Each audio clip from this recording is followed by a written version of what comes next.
நம்ம வீட்டில் மத்தியான சாப்பாடு ரெடி ஆகிடுச்சிங்க. வாங்க என்ன செஞ்சுருக்கேன்னு பார்க்கலாம். சிம்பிள் தாங்க இன்றைக்கி.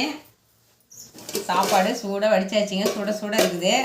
இன்றைக்கி சுரக்காயும் தக்காளி பழமும் போட்டு நல்லா தக்காளி பழம் இப்போ கொஞ்சம் விலை வச்சு தான் இருந்தாலும் போட்டு நல்லா கம்மன்னு சுரக்காய் பஜ்ஜி கிடைஞ்சிருக்குதுங்க. நல்லா சூப்பராக இருக்கும்.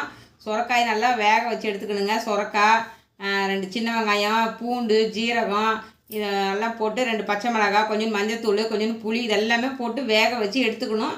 எடுத்துக்கிட்டு தண்ணி இருத்துட்டு நம்ம ஒரு வடை சட்டி வச்சு நம்ம கொஞ்சம் எண்ணெய் ஊற்றி கொஞ்சம் கடுகு உளுத்தம் பருப்புலாம் போட்டு வடகம் போட்டு 2 வரமிளகாய் கிள்ளி போட்டு நல்லா சூப்பராக கிடைஞ்சாச்சிங்க. சூப்பராக இருக்கும். நல்லா மண் சட்டியில் போட்டு கிடைஞ்சிட்டோம்னா சீக்கிரமாக கிடைஞ்சிரும். நல்லாயிருக்கும்.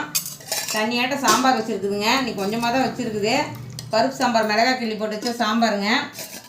வாழைத்தண்டு பொரியலுங்க. இன்றைக்கி நல்லா வாழைத்தண்டு சன்னமாக அறுத்து ரவை கூட நார் வராதுங்க. நல்லா சன்னமாக வறுத்து நம்ம வாழைத்தண்டு வேக வச்சு எடுத்துக்கிட்டேன். எண்ணெய் ஊற்றி கடுகு போட்டு தேங்காய்